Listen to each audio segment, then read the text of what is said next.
All right, Patreon folks and YouTube a month later.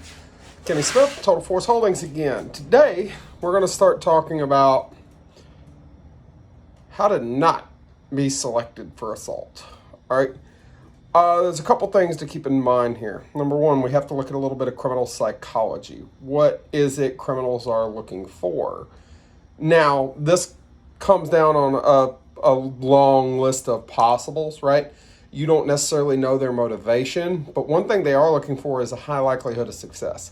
So when you're going to be attacked, it's going to be at a time, place, position, etc. that is of little benefit to you. So you look at when most criminal assaults occur, it typically happens in hours of reduced light, right? Why? Because humans, our eyesight is meant to be diurnal. We're meant to operate primarily in the day. At least our eyes are. Now, low light, it's easier to hide. Harder to see detail. It is really difficult to be a good witness in the dark because there's not enough light out there to process some of the minutia and detail that you could see otherwise, which that leads to a couple of things. Number one, that reduces your likelihood of early detection. And number two, it reduces the amount of information that'll be available for you to be a witness with, right? So, case in point, if you've got a tanner or darker complexion, it's going to be much harder to identify that. Now, I'm pasty white. I'm going to be pretty easy to identify, all right, as far as that goes. And my hair is like, bright yellow blonde. So if you've got darker hair, darker skin tones, it can be a little bit harder to identify things of that kind of nature. Another thing it can be harder to identify is tattoos. If you look at a lot of the tattoos that are out there, mine are pretty unique right there, and my fault knot's always covered by a shirt sleeve unless I'm like out here in the gym or something like that. But even then, when it's dark, it's much harder for your eyes to see and process that detail to give that to a responding officer or whatever. Same thing can be said with scars. There again, in times of low light, with appropriate clothing, darker colors, the criminal element can hide in now more abundant shadow. So you could be attacked from ambush, which military history shows, and even natural history with certain types of predatory animals, that attacking from ambush is always advantageous to the attacker. So first off, you have to understand how do you get around that, the advantage given to them, the disadvantage presented to you by darkness. And the answer to that is something that once you start carrying, you'll be amazed at the usefulness of. And that would be a simple flashlight. This is obviously my everyday carry light. It's a Streamlight Macro Stream. I broke the pocket clip on it, so I probably need another one. Notice it is not attached to my handgun. All right, now I have nothing against a weapon-mounted light, and I frequently do carry a pistol with a weapon-mounted light, and I certainly believe every long gun should have one. But if I'm out, me and my wife want to go for a walk after dark. It's after dark. I need my weapon-mounted light. No, I need this more. All right, because you think about it. Think about it like this. If I notice something moving, and I need, what the fuck is that? Now, where I live, this can be a thing. Is it a bobcat? Is it a fox? Is it a coyote? Is it a snake? Which I don't mind most snakes, but we got some snakes here in North Carolina that go on ahead. You go right on ahead, get too close to them, or worse, step on them, and let me know how that works out for you. It's going to hurt, and it's going to be expensive, all right? Because we've got a few that you need to know about here. Number one, the copperhead. Number two, the cottonmouth. That's the bane of existence in North Carolina. Them things are... Everyone that I've come across in the woods is an attitude problem. And I say attitude problem because most snakes will leave you alone. A cottonmouth, not so much. I've seen more aggressive cottonmouths than every other species of venomous snake in North Carolina that I've run into in the woods. We have the eastern diamondback. All right. That's a bad day waiting to happen. We have the pygmy rattler. Those are really hard to see because they're small and they'll put a hurting on you, especially if you're not wearing like heavier boots, like going out for a walk with my wife, right? The pygmy rattler will ruin your day. So will a coral snake, which we also have. They're very similar biologically to a cobra, okay? We got things you don't want to step on out here. Well, let me tell you something. A couple of those species are protected. So if Green Jeans, i.e. the game warden, pulls up and I'm looking around, what are you looking for with that gun? because they don't care about the flashlight on there. I thought I saw a snake. What kind of snake? I thought it was a diamondback rattlesnake. Put your hands behind your back, sir. That's about how that's going to go. Not to mention, if I go walking around and I'm walking around with my pistol out because I just want to make sure a car sees me, right? That's a problem when the sheriff's office or the highway patrol rides past. And now we get to the big one. Why the handheld light? Because if I think I see something moving in that bush and I'm worried about someone trying to commit a robbery or something like that, if they have no nefarious intent, maybe it's just one of the town drunks sitting there hiding in the bushes to take a dump, and I throw that white light on him, when it's this one in my hand, what have I done? Nothing. I have broken no law. Conversely, if I take my Glock 17 out with that weapon mounted light and throw that on him, I have committed the misdemeanor assault in the form of assault by pointing a gun. All right. Obviously, that's not a good way to go home tonight, right? You'll go somewhere, but it ain't going to be to the house, most likely, right? And it's going to be expensive. So the handheld light goes a long way to negating the advantage presented to a criminal by darkness. All right. The next position of advantage and disadvantage for them and disadvantage for you that a criminal will attack from is coming around corners. You see this a lot in surveillance tapes because people trying to be polite try to come fairly close to a corner so someone coming around it. Yeah. All right, well, here's the thing. The more standoff you put between you and that wall, if you can, like you're walking around the corner of a building, right? If someone knows you're coming or someone's just waiting for you, you can see more as you go around. Maybe to turn around, put that corner between you and them, right? Another thing that we see where you can be selected for assault, and this is one thing that I personally do. I never keep much cash in my wallet, all right?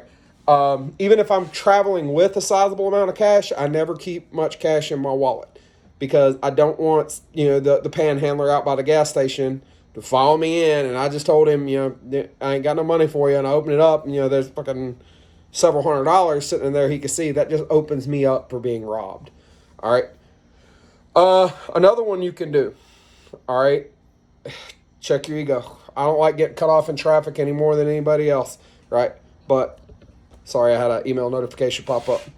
But checking the ego and not reacting to some people's stupid shit going down the highway can prevent a lot of problems. All right. Another thing to keep in mind, and this is something with that, if it's not your problem and it's not offending the moral sensibilities, stay out of it. All right. And there's a couple of reasons. You can very easily walk away, get out of sight, and still be a good witness and fulfill that side of it.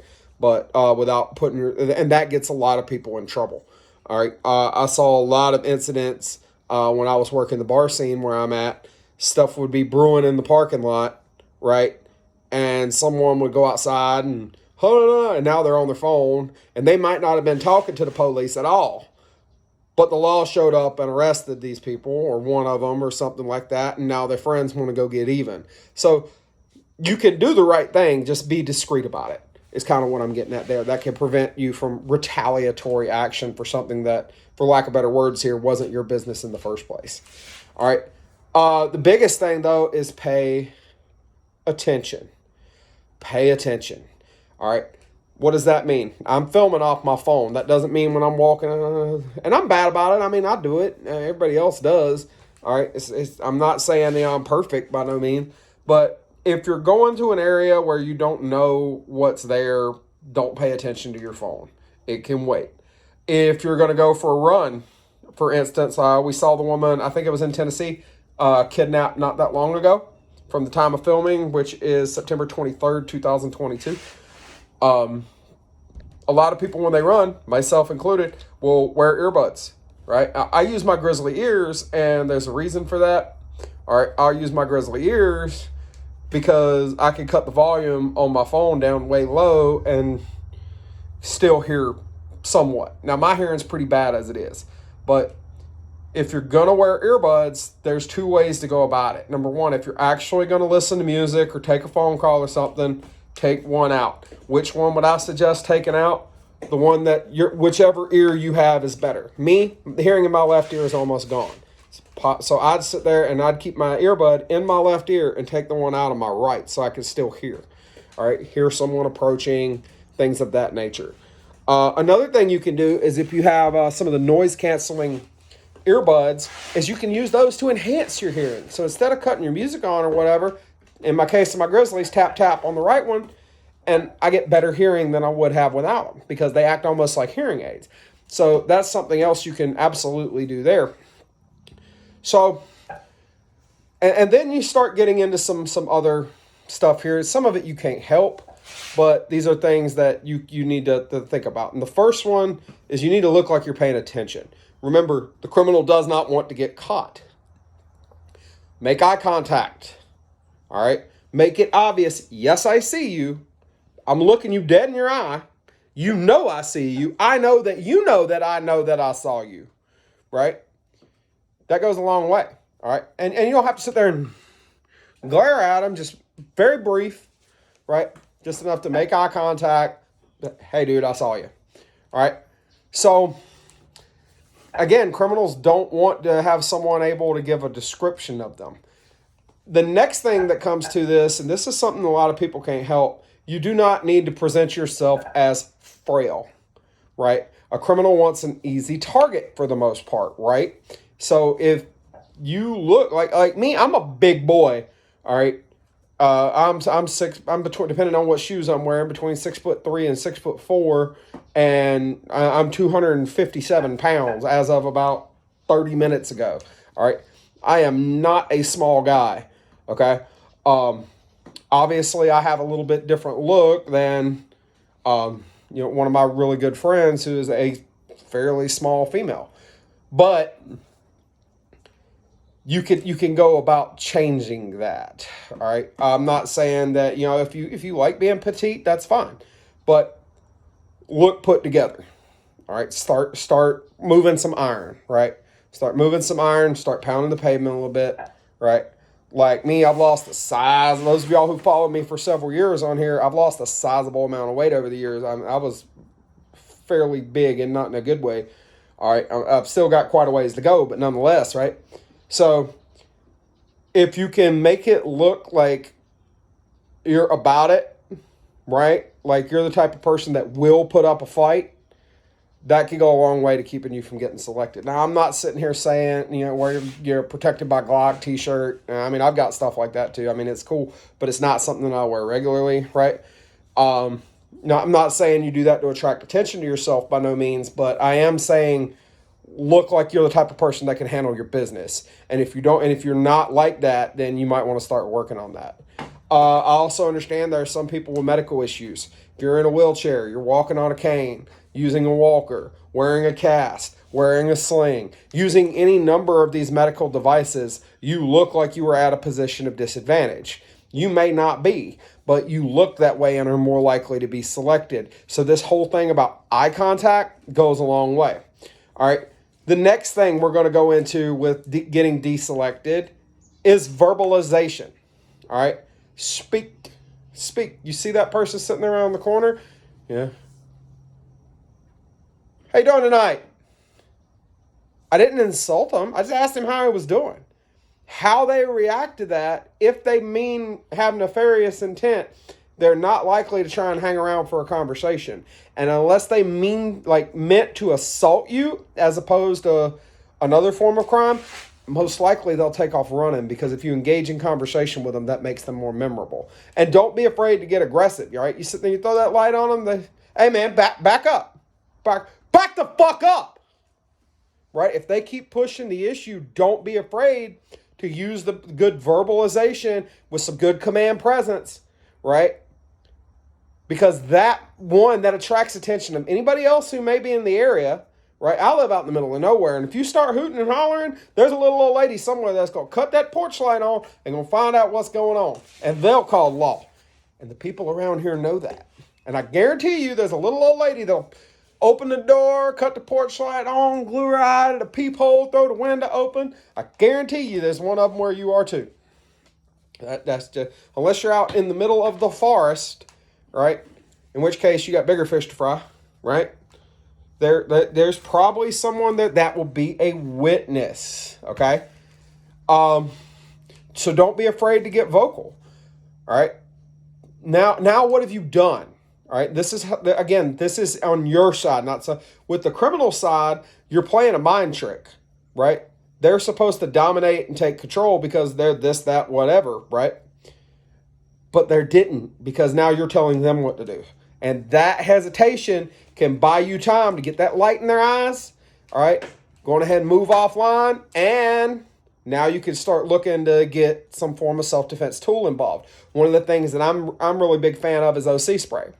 All right, because it's less than lethal and it makes one hell of a mark. All right, if you get hit with a full power hit of OC spray, you're not going to enjoy it, right? Plus, it builds a timeline, right? You can show that, hey, look, I attempted to pepper spray him. He kept coming towards me. This happened, then this happened, and then, right? It's an escalation of force thing. White light, less lethal irritant. In America, they call it bling bling, but over here we call it bling bang, right? To use a line off of the movie Blood Diamond. If you saw that movie there, you know exactly what I'm talking about. But nonetheless, right? That pepper spray can go a long way there. Now, but how did you get to that point? That mental gap. What? When they're shocked, now you get that bright light back in their face, and now you can get your tool and maybe disguise the movement of that and be in a position where they're coming to you, for lack of better words there, right? Not a bad thing. Another thing you could do to keep from being deselected is, one, understand what disparity of force is.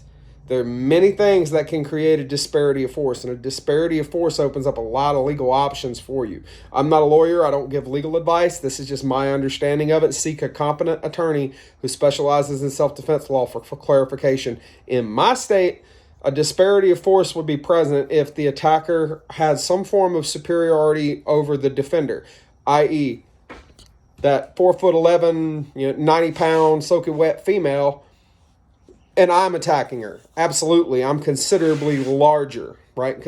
Well, maybe not pound for pound, but raw strength considerably stronger. Okay. Another thing that comes into disparity of force: numbers. There might be more than one. All right. Another one: if you are injured, sick, that medically frail state that we were discussing earlier, that an able-bodied individual, or what appears to you to be an able-bodied individual, has an absolute disparity of force on you. All right. Another thing that a lot of people don't think about, you can call me sexist, you can call me what you want on this, but in North Carolina, if a male attacks a female, the female is legally at a disparity when it comes to force. And here's how you can verify that. If I go slap another grown man and he press charges, I get charged with simple assault. If I go slap a woman, I get charged with assault on a female. Now, what is the difference? Simple assault is a misdemeanor. Assault on a female is a felony, right? So it's seen by the legal system to be a disparity. That's something you need to understand. What does that mean? That means if you meet that disparity, you can up the ante quicker. All right. If the deselection has failed, you can up the ante quicker. Now, on the let's assume equal and equal, which is not really as likely to happen, what else presents a disparity? Injury presented in the course of the altercation, right? Such as getting ambushed, all right? Just because you get ambushed doesn't, now there are no rules, right? There's the law, but there is no equitable fighting here anymore. Okay, you got punched in the head. Well, what I heard is you got put at risk of a concussion, i.e. at risk of great bodily harm. So when I hit the ground, my shirt's going to come up, and this guy is not going to like what's in my hand after that, okay? And that goes a long way. If you've got someone that presents that deadly threat, or that you, in your honest heart, think a reasonable person would see as presenting an imminent threat of death, or great bodily harm, or sexual assault, to use North Carolina's legality here, that's a good way to get deselected.